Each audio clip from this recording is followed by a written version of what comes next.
আসসালামু আলাইকুম ওয়া রাহমাতুল্লাহি ওয়া বারাকাতুহু। আলহামদুলিল্লাহি রাব্বিল আলামিন ওয়াসসালাতু ওয়াসসালামু আলা সাইয়্যিদিল মুরসালিন ওয়া আলা আলিহি ওয়া সাহবিহি আজমাইন। আম্মা বা'দ, ফাকাদ ক্বালা আল্লাহু সুবহানাহু ওয়া তাআলা ওয়া'আযিন ফিন নাস বিল হাজ্জি ইয়াতুকা রিজালান ওয়া আলা কুল্লি দামিরিন ইয়াতিনা মিন কুল্লি ফাজ্জিন আমীক।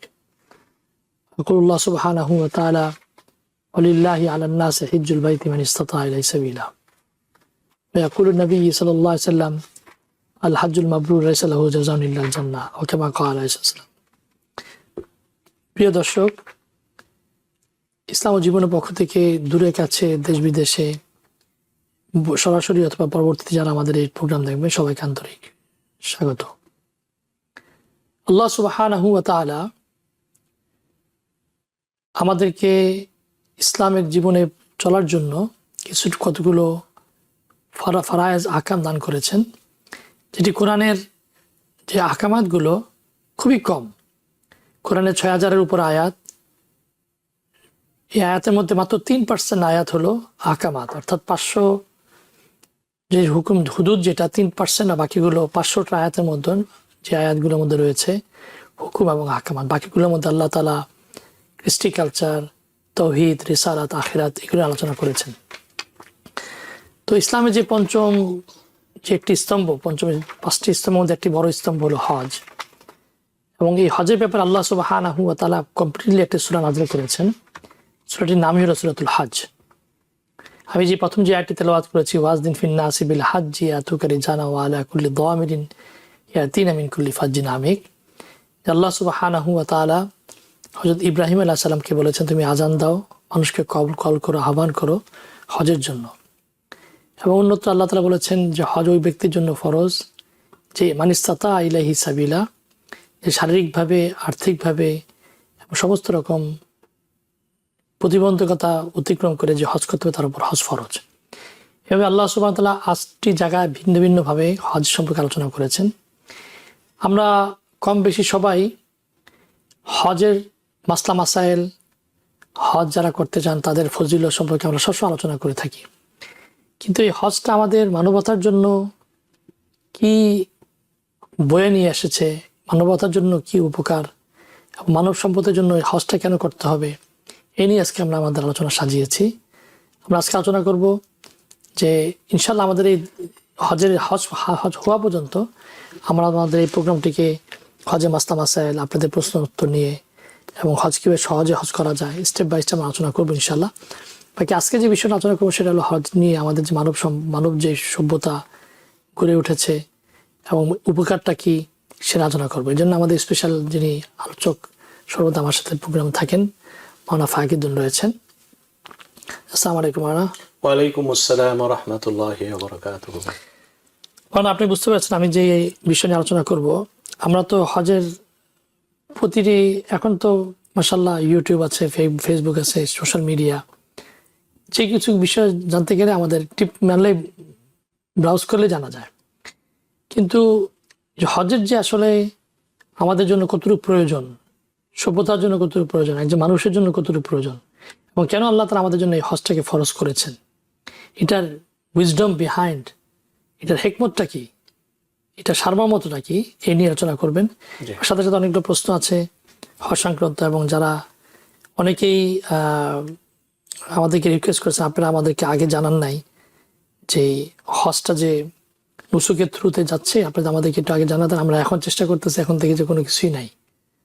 তো ওনারা অনুরোধ করছেন যে TVN24-এর পক্ষ থেকে যারা টিভি প্রোগ্রাম দেখেন একটু আগের থেকে যদি আমাদেরকে ইনফর্ম করেন যে হজটা কবে হবে, যদি 1 মাস 2 মাস আগের থেকে যে প্রোগ্রাম সিস্টেমটা কি এগুলো জানতে পারেন। তো এটা আমরা, প্রিয় দর্শক, আপনারা যারা প্রশ্ন করেছেন খুবই অত্যন্ত গ্রহণযোগ্য একটা প্রশ্ন, যে অনেকেই হজের জন্য এখন অ্যাপ্লাই করতে তারা জানেন না যে হজটা যে কী করতে হবে, কেমনে কী করতে হবে। আগে এটা সহজ ছিল, যে কোনো একজন এজেন্টের কাছে গেলেই তারা নিয়ে যেত এবং লাস্ট মোমেন্টে পড়তো, কিন্তু এখন সেই সিস্টেমটা নাই। এখন যেটা হচ্ছে সেটা আগের থেকে, রমজানের আরও 2 মাস আগের থেকে অ্যাপ্লাই করতে হবে। সে যদি পারে, তার যদি অ্যাপ্রুভাল হয়, তারপরে সেই সিস্টেমে ওইটা নিয়ে আলোচনা করবো ইনশাআল্লাহ আমাদের প্রোগ্রামের মধ্যে। আমি যে প্রথম যে বিষয় নিয়ে আলোচনা করতে যাচ্ছি যে মানবতার জন্য, মানব সভ্যতার জন্য হজটা কী প্রয়োজন এবং কী ভূমিকা রাখে, এবং আমাদের জন্য কি উপকার সেটা আলোচনা করবেন। আপনাকে অসংখ্য ধন্যবাদ। আলহামদুলিল্লাহ ওয়াসসালাতু ওয়াসসালামু আলা রাসূলিল্লাহ ওয়া আলা আলিহি ওয়া আসহাবিহি ওয়া মান ওয়ালা। আম্মা বা'দু ফাআউযু বিল্লাহি মিনাশ শাইতানির রাজীম। বিসমিল্লাহির রাহমানির রাহিম। ওয়া আতিম্মুল হাজ্জা ওয়াল উমরাতা লিল্লাহ। ওয়া ক্বালা তাআলা ولكل أمة جعلنا منسكا ليذكروا اسم الله على ما رزقهم من بهيمة الأنعام فإلهكم إله واحد فله أسلموا وبشر المخبتين صدق الله العلي العظيم। আল্লাহ সুবহানাহু ওয়া তাআলা দ্বীনের সামগ্রিক আমলের ফলাফল, সমস্ত নেক আমলের ফলাফল, সমস্ত জিকির, আজকার, তাসবিহ, তাহলিলের ফলাফল, যা হজের ফলাফলকে আল্লাহ সুবহানাহু ওয়া তাআলা সমস্ত নেক কর্মের ফলাফল নির্যাস হিসাবে সাব্যস্ত করেছেন। আল্লাহ সুবহানাহু ওয়া তাআলা চান তার বান্দারা ওই গুণ অর্জন করুক যে গুণ তাকে সামগ্রিকভাবে বিকশিত করে, আলোকিত করে, জীবনকে করে অত্যন্ত সৌন্দর্যপূর্ণ জীবন, উন্নতশীল জীবন, সর্বোন্নত জীবন মানুষ যেন লাভ করে।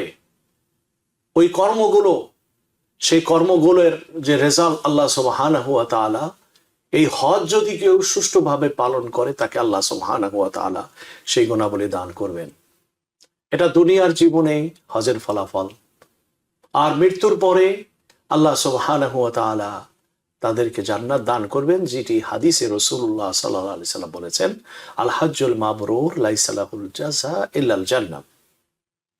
আল্লাহ সুবহানাহু ওয়া তাআলা বান্দার কাছ থেকে কি চান এ সম্পর্কে আল্লাহ পাক সূরা ইউনূসে বলেছেন, ওয়াল্লাহু ইয়াদউ ইলা দারিস সালাম ওয়া ইয়াহদি মান ইয়াশাউ ইলা সিরাতিন মুস্তাকিম। আল্লাহ মানুষকে আহ্বান করেন, ডাকেন দারিস সালাম।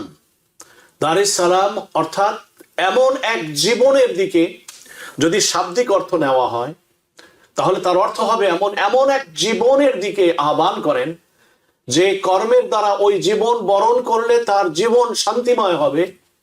আর যদি দারুস সালাম, জান্নাতের একটি নাম, 8টি জান্নাতের একটি নাম দারুস সালাম, সেই দারুস সালামকে যদি অর্থ নেওয়া হয় অর্থাৎ আল্লাহ পাক মানুষকে আহ্বান করেন ওই জান্নাতের অধিকারী হওয়ার দিকে, যে জান্নাত কেবলমাত্র শান্তির স্থান, যে জান্নাতের নাম হচ্ছে দারুস সালাম। অর্থাৎ জান্নাতি হওয়ার যে পথে আল্লাহ সুবহানাহু ওয়া তাআলা মানুষকে আহ্বান করেন, এটা হলো আখিরাতের প্রাপ্তি। ওয়াহদি মান ইয়াশাউ ইলা সিরাতিন মুস্তাকিম। আর এই জান্নাতের দিকে আল্লাহ পাক পথ যাদেরকে চান শুধু তাদেরকে দেখান। অর্থাৎ সবাই ইচ্ছে করলেই এই দারুস সালামের অধিকারী হতে পারবে না, সকলের নসিবে এই জাতীয় সৌভাগ্য অর্জন হবে না। আল্লাহ পাক এই আয়াতে আমাদেরকে এই বিষয়টি জানিয়ে দিয়েছেন। এখন আসুন আমরা ওই পয়েন্টটাকে নিয়ে আলোচনা করি যে হজ কাকে বলে এবং মকবুল হজ করার তরিকাটা কি। 1 নম্বর হচ্ছে হজ আমি কেন করছি সে ব্যাপারে আমার নিয়তকে পরিশুদ্ধ করে নেওয়া। নিয়তকে পরিশুদ্ধ করে নেওয়া। হজে যাওয়ার পূর্বে কিছু করণীয় আছে পূর্ব প্রস্তুতিমূলক, আমি ওই আলোচনা করব না। ডাইরেক্ট হজকে কিভাবে আমার জীবনকে সুন্দর জীবন করতে পারে, বিকশিত জীবন করতে পারে, সর্বাঙ্গীন আলোয় সৌন্দর্যের বিভায়, সে বিষয় নিয়ে কথা বলবো। 1 নম্বর হচ্ছে যে আমার হজ কেন আমি হজ করছি এই বিষয়টিকে সর্বপ্রথম আমার দৃষ্টির সামনে রাখতে হবে এবং আল্লাহ পাকের কাছে প্রার্থনা করতে হবে, হে আল্লাহ পাক, আমি হজ করতে চাই আপনার জন্য, আপনার সন্তুষ্টির জন্য। অর্থাৎ এমন এক সন্তুষ্টি যে আজ থেকে যে জীবন আমার শুরু হলো, এ জীবনের একটি মুহূর্ত আপনার হুকুমের বাইরে, আপনার সন্তুষ্টির কে উপেক্ষা করে কখনো পরিচালিত হবে না। যে আমল আমাকে আপনার নিকটবর্তী করে দিবে, সেই আমলের অনুসারী আমি হতে চাই। সেই আমল করার তৌফিক আপনি আমাকে দান করুন। আমি এই আমলের জন্য হজকে আমি বেছে নিয়েছি। হে আমার আল্লাহ, আপনি আমাকে ওই যোগ্যতা দান করুন, আমি যেন পরিপূর্ণ আপনার কাছে গ্রহণযোগ্য বান্দা হয়ে যাই। প্রথম ইন্টেনশন এইটি। কোন ব্যক্তি যদি তার হজের পূর্বে যদি এই ইন্টেনশন করে, তার জীবনের পরবর্তী অধ্যায়গুলো অবশ্যই পরিবর্তিত হতে বাধ্য। অবশ্যই তার জিন্দেগিতে এর ফলাফল আসবেই যদি হজের পূর্বে এই নিয়তে কেউ হজ সম্পাদন করে। আমি এক্ষেত্রে একটি ইসলামিক একজন স্কলার আল্লামা ইবনে হাজার আসকালানী রহমাতুল্লাহ আলাইহি, যাকে বলা হয় হাফিজুদ দুনিয়া, যে গত 500 বৎসরের ভিতরে ওনার মতো এত মেধাবী কোনো আলেম এসেছে কিনা এটা নিয়ে সন্দেহ। এটাকে বলা হাফিজুদ দুনিয়া।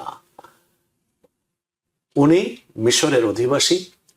আপনি যদি এখনো যান মিশরে, ইমাম শাফির কবরের স্থান যেখানে, তার থেকে একটু কাছেই ওনার সেই কবর এখনো সংরক্ষিত আছে, সেই পুরানো কবরস্থানে আল্লামা ইবনে হাজার আসকালানী। উনি বলেন যে আমি বাইতুল্লাহ যে হজের জন্য যখন আমি বাইতুল্লাহ গেলাম, বাইতুল্লাহ যে আমি আল্লাহ পাকের কাছে এই দোয়া করলাম জমজমের পানি পান করে, হে আমার আল্লাহ, আপনি আমাকে এত বেশি মেধা আপনি দান করুন যেন আমি আল্লামা শামসুদ্দিন জাহাবির চাইতেও বড় আলেম আমি হতে পারি। আল্লামা ইবনে হাজার আসকালানী বলেন, আল্লাহ পাক আমার এই দোয়া কবুল করেছেন, এবং আমি এটা বলতে পারি এরপরে কোনো কথা যদি একবার আমার কর্ণগোচর হতো, আমি কখনো তা ভুলতাম না। সারা জীবন আমার এই কথাটি আমার মনে থাকতো। এবং আল্লাহ সুবহানাহু ওয়া তাআলার কাছে আমি আরো প্রার্থনা করেছি, আল্লাহ আমার এই হজ মকবুল হজ আপনি করুন, যেভাবে আপনি হজ আপনার বান্দার কাছ থেকে আপনি প্রত্যাশা করেন, ওই জাতীয় পূর্ণাঙ্গ হজ, ফজিলতপূর্ণ হজ আমাকে করার তৌফিক দান করুন। আল্লামা ইবনে হাজার আসকালানী বলেন, এরপরে আমি বলতে পারবো না যে আমার জ্ঞাত স্বরে আমি কোনো সগীরা গুনাহ পর্যন্ত করেছি, এটা আমি মনে করতে পারি না। সুবহানাল্লাহি বিহামদিহি। কত বড় একটি দোয়া, কত বড় জীবনের একটা গতি পরিবর্তিত অবস্থা এই হজ মানুষের জিন্দেগিতে তৈরি করে। বিরাট ব্যাপার এটা। প্রিয় দর্শক মন্ডলী, আমরা যারা হজে যাই না, আমাদের কিন্তু আল্লাহর সাথে এই ক্লোজ সম্পর্ক, যেমন নাকি হজ আছে, হজের পাশাপাশি আরেকটি বিষয় আছে। যদি আমরা ওই আমলটুকু বুঝে করি, তাহলে আমার জীবনের গতিকে আমরা কিন্তু পরিবর্তন করতে পারি, নিজেকে পরিপূর্ণ আল্লাহর প্রিয় বান্দা বানাতে পারি। আমরা কিন্তু এটা আমলটা কিন্তু এভরিডে আমরা করছি, কিন্তু করছি গতানুগতিক ধারায়। সবাই করছে দেখে তাই করছি, করে আসছে, সবাই করছে আমাকে করতে হবে, এভাবে করা হচ্ছে। কেন এই আমলটি না বুঝে করার কারণে ওই আমলের ফলাফল আমার জিন্দেগিতে নেই। এটি কোনটি? এটি হচ্ছে বেতেরের নামাজের দোয়ায় কুনুত। বেতেরের নামাজের দোয়ায় কুনুতটা কি? এভরিডে আমি আল্লাহর সাথে আমি অঙ্গীকার করছি, আল্লাহর সাথে আমি ডাইরেক্ট কথা বলছি, আল্লাহ পাকের কাছে আমার দরখাস্ত পেশ করছি, হে আল্লাহ, আমি আজকে অঙ্গীকার করলাম আপনার সাথে এই নামাজের মাধ্যমে, আল্লাহুম্মা ইন্না নাস্তাঈনুক, আমি শুধু সাহায্য আপনার কাছে যাব। সাহায্যের স্থান আপনি আমার রক্ষাকর্তা, আপনি আমার পালনকর্তা। সাহায্য এবং ইবাদত বন্দেগী শুধু আপনার জন্য আমি করব। ক্ষমা যদি চাই, হে আল্লাহ পাক, আমি আপনার কাছে যাব। আমার কোনো কর্মে যদি আমার গুনাহ হয়ে যায়, যেটি আপনি আমাকে করতে বলেছেন, তাহলে তার জন্য আমি ক্ষমা প্রার্থনা করছি আপনার কাছে। আল্লাহ, আমি ক্ষমা প্রার্থনাকারী হব আপনার কাছে। অনুমিনু বিকা ওয়া নাতাওয়াক্কালু আলাইক, বিশ্বাস অটুট রাখবো আপনার প্রতি, ভরসা সর্বদা আপনার উপরে রাখবো। আপনি সর্বদা আমাদের জন্য কল্যাণকামী, এই বিশ্বাস আমি পোষণ করি আমার আল্লাহ। আপনি আমাদের কখনো অকল্যাণ চান না, আপনি আমাদের কল্যাণ চান। ওয়ানাশকুরুকা, কৃতজ্ঞশীল বান্দা হব আমি। ওয়ালা নাকফুরুকা, অকৃতজ্ঞশীল বান্দা আমি হব না।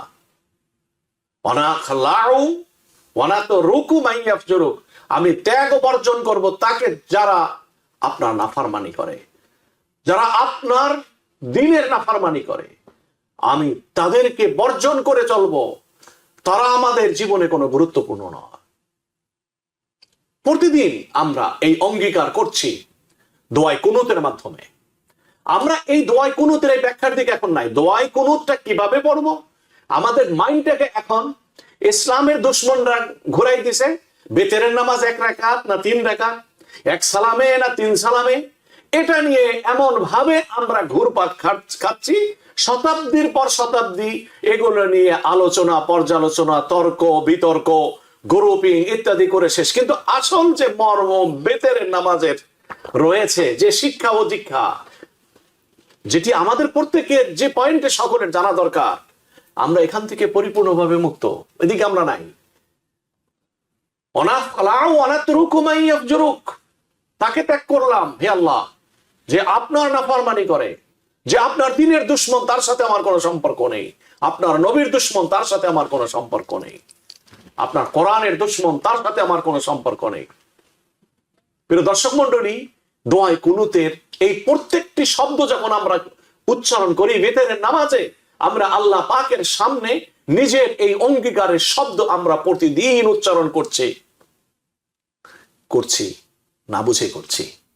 যদি এর অর্থটুকু বুঝেও আমরা করতাম, অবশ্যই আমার জীবনে এর প্রভাব সৃষ্টি হতো। আমি এজন্য বললাম, আমরা যারা হজ করি, হজের যে আসল উদ্দেশ্য সেটা কি? নিজের জীবনকে পরিপূর্ণভাবে আল্লাহ সুবহানাহু ওয়া তাআলার ইচ্ছার ভিতরে প্রবেশ করিয়ে দেওয়া। এটা কি রকম? লোকমান হাকিম, যার নাম আমরা শুনেছি, একদিন তার মুনিব বলছিলেন তাকে যে, হে লোকমান, তোমার কাছে সবচেয়ে ডিলিশিয়াস ফুড কোনটি? লোকমান হাকিমকে বলা হলো, তোমার কাছে সবচেয়ে স্বাদের সুস্বাদু খাবার এবং প্রিয় খাবার তোমার কাছে কোনটি? লোকমান হাকিম বললেন, হে আমার মুনিব, আপনি যে খাবার আমাকে দিবেন, আমার জন্য যে খাবারের ব্যবস্থা আপনি করবেন, সেই খাবারই আমার কাছে প্রিয় এবং সেই খাবারই আমার কাছে সুস্বাদু। যেহেতু আপনি আমার মুনিব, আপনার আয়োজনটাই আমার জন্য সব কিছুর উপরে স্থান। একদিন আবার জিজ্ঞাসা করল লোকমান হাকিমকে, হে লোকমান, তোমার কোন জিনিস তোমার কাছে সবচেয়ে বেশি অপছন্দের? দৃষ্টিকটু। বলছি, হে মুনিব, যেটিকে আপনি অপছন্দ করেন, যেটাকে আপনি অপছন্দ করেন, গ্রহণ করেন না, যে জিনিসটি আপনার কাছে সেটি ভালো নয়, আমার কাছে সেটি ভালো নয়, সেটাই আমার কাছে অপছন্দনীয়। হজ হচ্ছে ওই সংকল্পের নাম।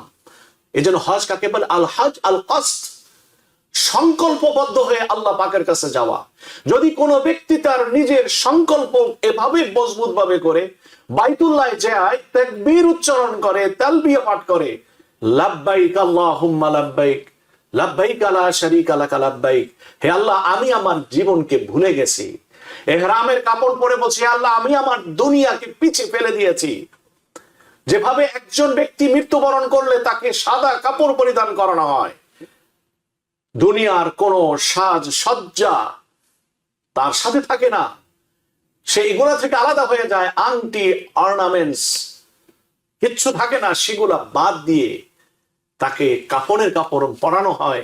আমি তদৃশ এই শুভ্র দুই টুকরা কাপড় পরিধান করে আমি সমস্ত কিছুকে পিছনে ফেলে আপনাকে পাওয়ার জন্য আমি এসেছি। আল্লাহ, লাব্বাইক আল্লাহুম্মা লাব্বাইক, হে আল্লাহ, আমি হাজির আপনার দরবারে, আপনার বান্দা হাজির। হে আল্লাহ, আমি আপনাকে পাওয়ার জন্য এসেছি, আপনি আমাকে বরণ করুন। আমার যে সংকল্প, ইচ্ছা, আপনার ইচ্ছার ভিতরে নিজকে সম্পূর্ণভাবে সমর্পণ করার ইচ্ছাটাকে আপনি কবুল করুন। রাসূলুল্লাহ সাল্লাল্লাহু আলাইহি ওয়াসাল্লাম বলেন যে 2 শ্রেণীর মানুষ ময়দানে মাহশারে সবচেয়ে বেশি মর্যাদার অধিকারী হবে, যাদের এই পজিশন দেখে সমস্ত মানুষ ঈর্ষান্বিত হবে। দুই শ্রেণীর মানুষ, বলেন যে এক শ্রেণী হলো ওই সমস্ত মানুষ যারা হজ করতে যে ইন্তেকাল করছে, এহরামের কাপড় পরিধান করা অবস্থা অথবা হজের অবস্থায় যাদের মৃত্যু হয়েছে, তারা কবর থেকে কিভাবে উঠবে? প্রিয় নবী সাল্লাল্লাহু আলাইহি সাল্লাম হাদিসে বলেন, ফাইন্নাহু ইউবাআথু ইয়াউমাল কিয়ামাতি মুতারাব্বিয়ান। কবর থেকে যখন হাজী সাহেবান উঠবে, তখন লাব্বাইক আল্লাহুম্মা লাব্বাইক যেভাবে সে ইহরাম বাঁধার পরে উচ্চারণ করত, কবর থেকে উঠার সময় হুবহু এই তালবিয়া পাঠ রত অবস্থায় রব্বুল আলামিনের দরবারে সে উত্থিত হবে। সুবহানাল্লাহ, কত বড় পজিশন। 2 নম্বর হচ্ছে মুয়াজ্জিন, যিনি আল্লাহ পাকের সন্তুষ্টির জন্য আল্লাহর নাম উচ্চারণ করেছে। আল্লাহু আকবার, আল্লাহু আকবার, লা আশহাদু আল্লা ইলাহা ইল্লাল্লাহ, আল্লাহর সন্তুষ্টির জন্য আজান দিয়েছে। রাসূলুল্লাহ সাল্লাল্লাহু আলাইহি সাল্লাম বলেন, ময়দানে মাহশারে এই মুয়াজ্জিন যে কবর থেকে যখন উঠবে, তখন সে আজান দেওয়া অবস্থায় যেভাবে দুনিয়ায় সে নামাজের সময় মানুষকে নামাজে আসার জন্য আহ্বান করতো আজানের মাধ্যমে, ওইভাবে আজান দিতে দিতে সে কবর থেকে উঠবে। তাহলে হজের যে সংকল্প, এই সংকল্পের ফলাফল কতখানি ব্যাপক মানুষের জীবনে। এখন একজন মানুষ যদি তার জীবনকে সে আল্লাহ পাকের ইচ্ছার সাথে সম্পৃক্ত করে, তাহলে তার জীবনের ভিতরে কি কি গুণ তৈরি হয়, কোরআনের আলোকে সে কথাগুলো ইনশাআল্লাহ আমরা বলার চেষ্টা করব। ধন্যবাদ মাওলানা ফাইকুদ্দিন আপনার সংক্ষিপ্ত আলোচনার জন্য। একজন প্রশ্ন করেছেন যে, যতটুকু জানি যে হজরত আদম আলাইহিস সালাম যখন হজে গিয়েছেন, তখন ওনার দুই ছেলে হাবিল কাবিলের মধ্যে সংঘাত হয়েছিল এবং কাবিল হাবিলকে হত্যা করে। তার মানে বোঝা যায় হজটা আদম আলাইহিস সালাম থেকেই প্রতিষ্ঠিত ছিল এবং তারা করেছেন। এবং অন্যত্র আমরা শুনেছি যে সব নবীরা হজ করেছেন। তাহলে ওনারা কোন তরিকায় হজ করেছেন, যেটা নাকি আমরা এখন হজরত ইব্রাহিম আলাইহিস সালামের তরিকায় হজ করছি? ওনাদের হজটা কি ভিন্নভাবে ছিল? জি দেখুন, এই যে প্রশ্নটি বলা, আসলে হজ এই বিধানটা এভাবে ছিল না। ইবাদতের স্থান, তীর্থস্থান হিসাবে মক্কা ছিল। হযরত আদম আলাইহিস সালাম যখন জান্নাত থেকে এলেন, তাহলে জান্নাতের এই সুন্দর পরিবেশে যেহেতু তিনি ছিলেন, কত সময় ছিলেন? আমি আগেও বলছি, আসর থেকে মাগরিব পর্যন্ত এতটুকু সময় তিনি ছিলেন জান্নাতে। তো সে আসর আর মাগরিবের সময়টুকু দুনিয়ার আসর আর মাগরিব নয়, এটা হলো আখিরাতের যে সময়কাল আসর আর মাগরিব, সেই হিসাবে হয় দুনিয়ার 336 বছর। কারণ দুনিয়ার একটা দিন হলো আখিরাতের 1000 বছরের সমান। দুনিয়ার আখিরাতের একটা দিন হচ্ছে দুনিয়ার 1000 বছরের সমান, মিনিমাম। এখন আদম আলাইহিস সালাম আসর থেকে মাগরিব পর্যন্ত যে জান্নাতে ছিলেন, দুনিয়ার হিসাবে এটা হয় 336 বছর হয় এটার সময়। না, ওটা হলো একটা হলো কোয়ালিটি, একটা হলো কোয়ান্টিটি। অনেক সময় দুঃখ কষ্টের সময় কিন্তু অনায়াসে যায় না, টাইম কিন্তু একই। 60 সেকেন্ডে কিন্তু আপনার মিনিট, 60 মিনিটে কিন্তু আওয়ার, কিন্তু যে মুহূর্তগুলো আনন্দময় সময়গুলো দ্রুত কাটায় যায়, কষ্টের সময়গুলো মোটে হয় না। যাই হোক, বলতেছিলাম এটা যে আদম আলাইহিস সালাম জান্নাত থেকে যখন দুনিয়ায় এলেন, আসার পরে এই জান্নাতের পরিবেশে থেকে তার মন মানসিকতা সব তো জান্নাতি, আদলে ছিল। ফুরফুরে মেজাজ, সুগন্ধিময় জীবন, লাক্সারিয়াস জীবন। তো দুনিয়ায় এসে দুনিয়ার যে সমস্ত স্বাভাবিক অবস্থা ছিল, এটা তার কাছে এত বেশি দুর্গন্ধময় মনে হলো, এই জায়গাটাকে এত বেশি দুর্গন্ধময় মনে হলো যে ওনার এই দুর্গন্ধ থেকে মুক্ত হতে 40 দিন প্রয়োজন হয়েছিল। কোন কোন রাওয়ায়াত এরকম আছে যে 40 বছর স্বাভাবিক অবস্থা ফিরে আসতে হযরত আদম আলাইহিস সালামের প্রয়োজন হয়েছিল। যাই হোক, আল্লাহ পাকের কাছে তখন প্রার্থনা করেছেন, হে আল্লাহ। অনেকগুলো প্রার্থনার ভিতরে এটাও ছিল যে আমি যখন জান্নাতে ছিলাম, তখন আমি দেখেছি ফেরেশতাদেরকে একটা ঘরকে কেন্দ্র করে তারা আপনার ইবাদত করত, বাইতুল মামুর। হে আল্লাহ, আমাকে আপনি দুনিয়ায় পাঠিয়ে দিয়েছেন, আমাকে এমন একটা জায়গা আপনি দেন যে কেন্দ্র করে আমি ইবাদত করলে ফেরেশতারা যে মকাম ওখানে পেয়েছে, আমি দুনিয়ায় যাতে করে আপনার জন্য সেখানে আমি কি করতে পারি, ইবাদত করতে পারি। এটা হলো কথা আছে। কিন্তু হজের যে বিষয়, সমস্ত নবীগণ আসছেন কেন? যেহেতু আদম আলাইহিস সালাতু ওয়াস সালামের মাধ্যমে এই যে ঘর, ইন্না আউওয়ালা বাইতি উদিয়ান লিন-নাস, যেটি আল্লাহ পাক প্রথম ঘর ইবাদতের বানিয়েছিলেন, এজন্য সমস্ত নবীগণ এই বরকতময় ঘরে তারা এসেছেন নামাজের জন্য, হজের জন্য নয়। আমি আগেই বলছি, হজের উদ্দেশ্য হলো, হজের শব্দের অর্থ হলো আল কসদ, কোন একটা দৃঢ় সংকল্প, এটাকে বলা হয়। ওই নবীগণ আসতেন আদি পিতা আদম আলাইহিস সালাতু ওয়াস সালামের দোয়ার দৌলতে আল্লাহ পাক যেহেতু এই ঘরটা এখানে দিয়েছিলেন, এই ঘরকে দেখার জন্য তারা আসতেন। কিন্তু আমরা যে হজটা যেভাবে পালন করি, এই বিধান আল্লাহ পাক পূর্বের ইব্রাহিম আলাইহিস সালামের পূর্বে কাউকে দেন নাই। কোরআনে আল্লাহ পাক এটা ক্লিয়ার বলছেন হযরতে ইব্রাহিম আলাইহিস সালাতু ওয়াস সালামকে, ওয়াআযযিন ফিন নাসি বিল হাজ্জি ইয়াতুকা রিজালা। জাবালে সফা পাহাড়ের উপরে যখন হযরতে ইব্রাহিম আলাইহিস সালাতু ওয়াস সালাম আরোহণ করেছিলেন, হযরতে ইব্রাহিমকে আল্লাহ পাক ওহীর মাধ্যমে জানালেন, হে আমার খলিল, আপনি সন্তানদেরকে এই ঘরের হজ করার জন্য আপনি আহ্বান করুন। হযরতে ইব্রাহিম আলাইহিস সালাতু ওয়াস সালাম বলেন, হে আল্লাহ, আমার সন্তানাদি তো যারা আসবে তারা তো কেউ আমার সামনে নেই, আমার এখানে রেখে যাচ্ছে ইসমাইলকে, আর তো কেউ আমার সামনে নেই, আমি কিভাবে আমার পরবর্তী সন্তানদের কাছে এই হজের আহ্বান আমি পৌঁছে দিব? আল্লাহ পাক বললেন যে তুমি আওয়াজ দাও, আওয়াজ দেওয়ার দায়িত্ব তোমার, তোমার উপরে দায়িত্ব হচ্ছে তুমি আওয়াজ দেওয়া, আর আলাইনাল বালাগ, আর এটাকে তাদের কর্ণকুহরে পৌঁছে দেওয়ার দায়িত্ব আমি আল্লাহ, আমি নিজে নিয়েছি। মুফাসসিরিন ইকরাম বলেন, যে সমস্ত মানুষ হজ করবে, ওমরা করবে, ইব্রাহিম আলাইহিস সালাতু ওয়াস সালামের ওই আহ্বান রূহের জগতে যে মানুষ ছিল, ওই রূহের কাছে আল্লাহ পাক ফেরেশতার মাধ্যমে আওয়াজটুকু পৌঁছে দিয়েছিলেন যে যতবার হজ করবে ততবার ইব্রাহিম আলাইহিস সালামের আওয়াজ তার কাছে পৌঁছানো হয়েছিল। তাহলে দেখুন কোরআনের সূরা হজে বলেন, ওয়াআযযিন ফিন নাসি বিল হাজ্জি ইয়াতুকা রিজালা। হজটা ফরজ হয়েছে দ্বিতীয় হিজরিতে। হজ কত হিজরিতে ফরজ হয়েছে? দ্বিতীয় হিজরিতে হজ ফরজ হয়েছিল।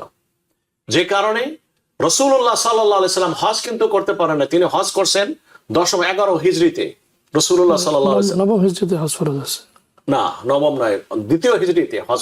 ওয়ালিল্লাহি, দেখুন এটা কেন, আপনি যদি দেখেন সূরা আলে ইমরান এবং সূরা বাকারা, এই দুটোটা নাযিল হয়েছে দ্বিতীয় হিজরিতে। এটা দুই সূরা নাযিল হয়েছে কত হিজরিতে? দ্বিতীয় হিজরিতে। আর সূরা আলে ইমরানে বলা হয়েছে ওয়ালিল্লাহি আলান নাসি হিজ্জুল বাইতি মান ইসতাতা ইলাইহি সাবিলা। কিন্তু নবীজি হজে যেতে পারেন নাই। কেন? এজন্য যেতে পারেন নাই যে মক্কার ইহুদি, মক্কার সকল সেই সময়ের যারা ইহুদি, যে ইহুদিদের বসবাস এখনো আছে, এদের সম্পর্কে যত কম বলা যায় ততই ভালো। কারণ সারা দুনিয়া এদেরকে নিয়ে, এদের যে কি জ্বালা আজকে সারা দুনিয়া, সারা পৃথিবী এটা টের পাচ্ছে। তো যাই হোক, রাসূলুল্লাহ সাল্লাল্লাহু আলাইহি সাল্লামের উপরে অনবরত দুশমনী, বিরোধিতা, বর্জন এবং যুদ্ধ বিগ্রহ একের পর এক এমন ভাবে তারা করছিল এই ইহুদিরা। এরা পৃথিবীতে এখনো দেখবেন, যে কোনো দেশ যদি ইসলামের ওয়েতে চলতে চায়, আপনি দেখবেন এই ইহুদিবাদী শক্তির দ্বারা পরিচালিত ওই শক্তিগুলা কি করে, তাদেরকে অবরোধ দেয়, বাণিজ্যিক অবরোধ দেয়, ব্যক্তিদের উপরে অবরোধ দেয়, কোম্পানির উপরে অবরোধ দেয়, তাদের সমস্তকে, তাদের ইকোনমিক্সকে এমন ক্লাবস করায় যাতে করে কোমর সোজা করে, যাতে করে 100 বছরের ভিতরে দাঁড়াইতে না পারে। এটা ওই আগের ওই ধারা। তো রাসূলুল্লাহ সাল্লাল্লাহু আলাইহি সাল্লামের উপরে এই আচরণগুলো করছিল তারা, ওই ইহুদিরা মক্কা। এজন্য প্রিয় নবী সাল্লাল্লাহু আলাইহি সাল্লাম এই বাকি 8 বছর পর্যন্ত তিনি হজ ফরজ হওয়া সত্ত্বেও তিনি হজে যেতে পারেন নাই। কারণ হজে যাওয়ার জন্য মানিস্তাতা ইলাইহি সাবিলা, পথ যদি নিরাপদ হয়, জীবন যদি আশঙ্কা মুক্ত হয়, তাহলে সে হজ করবে। মানিস্তাতা ইলাইহি সাবিলার অর্থ হচ্ছে এটাও। এজন্য নবীজি যাননি। তো যাই হোক, আল্লাহ পাক হযরত ইব্রাহিম আলাইহিস সালাতু ওয়াস সালামকে এটা বললেন, ওয়াআযিন ফিন নাসি বিল হাজ্জি ইয়াতুকা রিজালান আলা কুল্লি দামিরি ইয়াতিনা মিন কুল্লি ফাজ্জিন আমিক।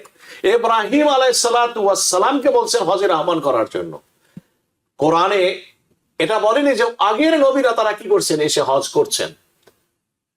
তাহলে হজের এই বিধান এটি আসছে হজরত ইব্রাহিম আলাইহিস সালাতু ওয়াস সালাম থেকে। আর পূর্ণাঙ্গ অবয়ব হজের আল্লাহ সুবহানাহু ওয়া তাআলা এটি দান করছেন রাসূলুল্লাহ সাল্লাল্লাহু আলাইহি সাল্লামের দ্বারা। খুযু আন্নী মানাসিকাকুম বুনিয়াল ইসলামু আলা খামসিন শাহাদাতি আল্লা ইলাহা ইল্লাল্লাহ ওয়া আন্না মুহাম্মাদার রাসূলুল্লাহ ওয়া ইকামিস সালাতি ওয়া ইতাইজ যাকাত ওয়া সাওম রমাদান ওয়া হজ্জিল বাইতি মান ইসতাতা ইলাইহি সাবিলা। তো প্রিয় নবী সাল্লাল্লাহু আলাইহি সাল্লামের এই যে হজ, তিনি দেখুন আল্লাহ সুবহানাহু ওয়া তাআলা দিলেন এই উম্মতকে এই হজ ইসলামের রোকন হিসাবে, ব্যক্তি হিসাবে। এই হজের 90%, আমি যদি বলি 90 নয়, 99% আমল হলো ইব্রাহিম আলাইহিস সালাতু ওয়াস সালামের স্মৃতি ধন্য কর্মগুলোর বাস্তবায়ন হজের ভিতরে। সাফা মারওয়া, হযরত হাজার আলাইহিস সালাতু ওয়াস সালাম পানির জন্য এক জায়গা থেকে আরেক জায়গা ছোটার জন্য দৌড়াইলেন। হাজী সাহেবানরা সাফা মারওয়া তারা দৌড়াচ্ছেন, তারা চলছেন ওই জায়গায়। যেভাবে হাজার আলাইহিস সালাতু ওয়াস সালাম বেশি দৌড়িয়েছিলেন নিচের স্থানে, যেখানে গ্রিন বাতি এখন লাগানো আছে, হাজী সাহেবরা সেই কাজও করছেন। অর্থাৎ ওই আমলের রূপায়ণ হযরত ইব্রাহিম আলাইহিস সালামের যে আন্তরিকতা, আল্লাহর জন্য যে কুরবানি, আল্লাহ পছন্দ করে ওনার সেই প্রতিটি পদক্ষেপকে আমাদের জন্য ফরজ করেছেন। আমাদের একজন ভাই প্রশ্ন করেছেন যে আমার টাকা পয়সা আছে, আমি শারীরিকভাবে সুস্থ এবং আমার মনে হয় যে আমি হজে যেতে পারবো, কিন্তু আমার ভিসা সংক্রান্ত জটিলতা আছে, আমি তো দেশও যাচ্ছি না এবং এখানে অবস্থান করছি, আমি যদি হজ না করি জন্য কি আমি গুনাহগার হয়ে থাকবো? আপনার যদি হজে যাওয়ার ক্ষেত্রে কোনো মানে যেটাকে বলা হয় কৌশলগত কোনো বাধা থাকে, ভিসার জটিলতার কোনো বিষয় থাকে, যেটি আপনি করতে গেলে আপনার সমস্যা হবে, তাহলে আপনার উপরে হজ করা, এই হজে যাওয়া ফরজ নয়। আপনি আপনার পরিবর্তে একজনকে আপনি হজে পাঠিয়ে দিবেন। এখানে যদি আপনি বদলি হজ নাও করান, তবু আপনি আল্লাহ পাকের কাছে গুনাহগার হবেন না। এই জন্য হবেন না যে হজ তার উপরে ফরজ, টাকা থাকলে হজ ফরজ নয়। মান ইসতাতা ইলাইহি সাবিলা, একটা হলো শারীরিক সক্ষমতা, আর একটা হলো রাস্তার নিরাপত্তা। এই দুইটা আবশ্যকীয়। আপনার টাকা ভাল আছে, শারীরিকভাবে আপনি সুস্থ, কিন্তু এখানে যুদ্ধ লেগে আছে, আপনি কি করবেন? আপনার উপরে হজ ফরজ নয়।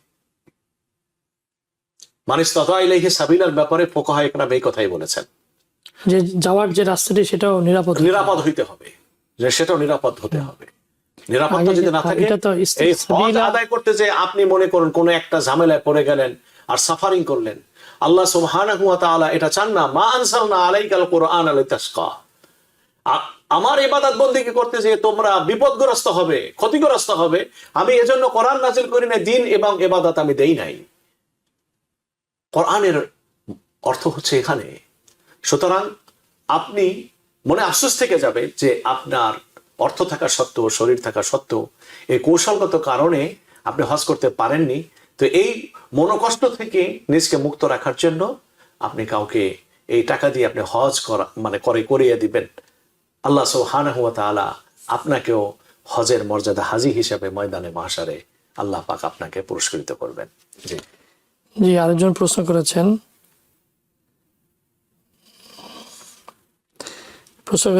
যে আমরা যে হজ পালন করতে যাই, দেখা যায় যে হজের, যেমন উনি একটা উদাহরণ দিয়েছেন যে অনেক দেশে আছে যে হজের কোটা সীমিত,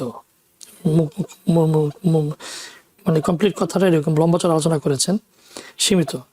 তা আমরা নিজেরা যদি এতবার হজ না করে অন্যকে হজ করানোর সুযোগ করে দেই, অথবা এই টাকাগুলো অন্য জায়গায় কাজে লাগায়। আমি তো শুধু হজ একবার করে ফেলেছি, ফরজ হজ, এবং অনেক মুফতিরা ফতোয়া দিয়েছেন যে হজ উমরা থেকে যারা একবার আদায় করেছেন তারা বারবারই হজ না করে যে এই সমস্ত মুসলিম দেশগুলোতে মানুষরা অসহায় বা অন্যকে দিয়ে সুযোগ করে দেওয়া, এটা জানতে চেয়েছেন। জি, এটি অবশ্যই বাস্তব যে দেখুন, নফল ইবাদত, ফরজ একবার হজ হয়ে গেলে এরপরে আমি যতবারই হজ করি না কেন সব নফলই হবে।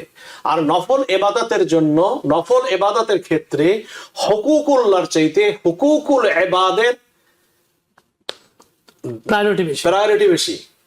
আবার বলছি, নফল ইবাদতের ক্ষেত্রে আল্লাহর হকের চাইতে বান্দার হকের পূরণ করার ব্যাপারে দায়বদ্ধতা বেশি মানুষের।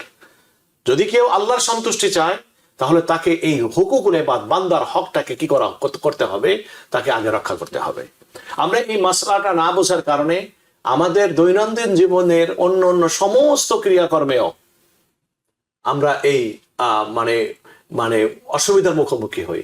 আপনি দেখবেন শুক্রবারে সবাই মসজিদে প্রবেশ করে ইমামের বয়ান শুনছেন, কিছু মানুষ এসে দাঁড়ায় আল্লাহু আকবার বলা তাহিয়াতুল মসজিদ সবার সামনে শুরু করে দিছে।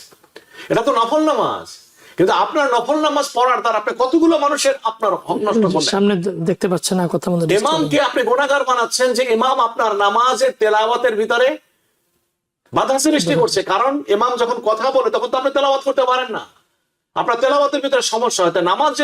নামাজের তেলাওয়াতকে বাধাগ্রস্ত করে যদি কোনো কর্ম, সেটা কতখানি গুনাহের কাজ। আপনি ইচ্ছাকৃতভাবে আপনি ইমামকে গুনাহগার করছেন, সমস্ত মানুষকে আপনি অপ্রস্তুত করছেন। কিন্তু কথা ওটা নয়, কথা হলো যদিও জায়েজ, কিন্তু উচিত না যে জায়েজ। তো সে জায়েজটা পালন করার তো নলেজের জন্য তো আবার নলেজ দরকার। এই জন্য তো শেখ সাদি বলছে 1 মন বিদ্যার জন্য 10 মন বুদ্ধি দরকার। যে আমি একটা মশলা জানি, সে মশলাটি প্রয়োগ করতে হবে, প্রয়োগিক পদ্ধতি আছে সেটাও জানতে হবে, খালি নলেজ থাকলে হবে না।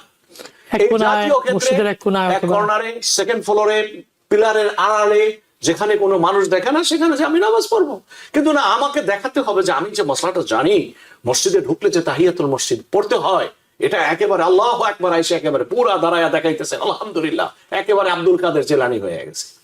তার যদি এই মশলাটা জানা থাকতো যে নফল ইবাদতে বান্দার হক আগে, সে কখনো এভাবে নামাজের মসজিদের ভিতরে এসে পড়তে পারতো না। তাহলে আবার মূল কথায় আসি যে হজ, নফল হজের চাইতে যদি আত্মীয় স্বজন, পাড়া প্রতিবেশী, জানা শোনা কোনো মুসলমানদের তাদের মৌলিক জীবন অর্থনৈতিক সঙ্গতি না থাকার কারণে মৌলিক প্রয়োজনীয়তা পূরণে তাদের ক্ষতি হয়, বেগ পেতে হয়, তাহলে সেক্ষেত্রে হজ না করে এই টাকাগুলো দিয়ে তাদেরকে সাহায্য করা, এটা হলো বেশি উত্তম। ইনশাআল্লাহ এটার উপরে একজন বুজুর্গ ছিলেন, সেই বুজুর্গের একটি ঘটনা আপনাদের সামনে বলবো। হয়তো আমি আগেও বলেছি, ইনশাআল্লাহ আগামী সপ্তাহের অনুষ্ঠানে সেই বুজুর্গের এই হজের বিষয় নিয়ে ইনশাআল্লাহ আলোচনা করতেছি, তার সম্পর্কে আলোচনা করব। আমাদের হাতে 2 মিনিট সময়। উনি আরেকজন চিন্তা চেয়েছেন, আপনি কত আগে বলেছেন নুসুকের মাধ্যমে হজ ব্যবস্থা, এটা সিস্টেমটা কি উনি সংক্ষিপ্ত জানতে চেয়েছেন। আসলে দেখুন, হজের এই বিষয়টি যেহেতু সৌদি গভর্নমেন্ট কন্ট্রোল করে, এজন্য সাধারণত তারা তো দুনিয়ার কোনো পরামর্শ শোনে না। তারা যদি 2 জন মানুষ যদি কিছু বলে পৃথিবীতে তাহলে মাত্র শুনবে। এর 1 নম্বর হলো জেরেড কুরুশনার, আর একজন হল মিস্টার ডোনাল্ড ট্রাম্প কিংবা নেতানিয়াহু। এই 2 জন কিংবা 3 জনের বাইরে তারা কোনোদিন কথা শোনে না।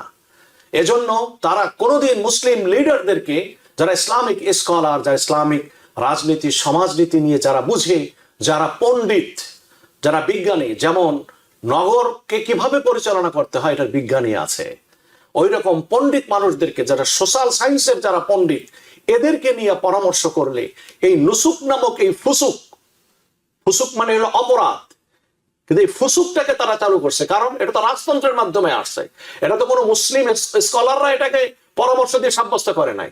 আর এই নুসুককে সম্পূর্ণ পরিচালনা করছে কারা? দেখবেন ইন্ডিয়ার হিন্দুরা এটা পরিচালনা করছে। জঘন্য চিন্তা ভাবনা এদের। আমাদের এখানে কিছু করণীয় নাই। যেহেতু যদি কোনোদিন সুযোগ আসে ইনশাআল্লাহ জানানো হবে। তবে আমরা যারা দর্শক তাদেরকে বলছি, আপনি যেটা কোশ্চেন করেছেন কবে অ্যাপ্লাই শুরু হবে, ইনশাআল্লাহ এটা আপনাদের যৌক্তিক দাবি। আমরা বলতে দ্বিধা নেই, যেটা আসলে আপনাদেরকে জানানো উচিত ছিল যে হজের রেজিস্ট্রেশন বা অ্যাপ্লিকেশন কবে শুরু হয় সেটা ইনশাআল্লাহ আপনাদেরকে ইনশাআল্লাহ জানাবো। যেহেতু এবছরের আর আমাদের এখান থেকে সুযোগ নেই, ইনশাআল্লাহ সামনের বছরে যারা হজে যাবেন, কবে থেকে আপনাদের নুসুক শুরু হবে, আমরা যেদিন থেকে শুরু হবে আপনাদের সামনে আল্লাহ পাক যদি আমাদেরকে তৌফিক দেন, হায়াতে বাঁচিয়ে রাখেন, আমরা ইনশাআল্লাহ আপনাদেরকে বলবো এবং কিভাবে অ্যাপ্লাই করতে হয় সেটাও আমরা আপনাদের সামনে ধন্যবাদ এই কথাটুকু আপনাদেরকে দিতে পারি ইনশাআল্লাহ। ধন্যবাদ। প্রিয় দর্শক, আপনি দেখছেন ইসলাম ও জীবন। আমরা আমাদের এই প্রোগ্রামের মাধ্যমে চেষ্টা করব ইনশাআল্লাহ হজ সম্পাদন হওয়ার আগ পর্যন্ত যারা হজে যাচ্ছেন তাদের বিষয়ে আলোচনা করা, মাসলা মাসলা নিয়ে আলোচনা করা এবং হজের যেই যে হিকমত, হজের যে ফজিলত নিয়ে আলোচনা করবো। আজকের মতো এখানে শেষ করছি, আমাদের সময় শেষ হয়ে গিয়েছে। আল্লাহ আমাদের সবাইকে সুন্দরভাবে ইসলাম ও জীবনের উপর চলার তৌফিক দান করুন, এই আশা রেখে আজকের মতো জীবন শেষ করছি, ইসলাম ও জীবন শেষ করছি। আসসালামু আলাইকুম ওয়া রাহমাতুল্লাহি ওয়া বারাকাতুহু। TBN 24 টেলিভিশন দেখতে আজই কল করুন 7187776556। লগ ইন করুন www.totalcablebd.com। নিউ ইয়র্ক থেকে সম্প্রচারিত TBN 24 টেলিভিশন বিশ্বজুড়ে বাঙালির কণ্ঠস্বর।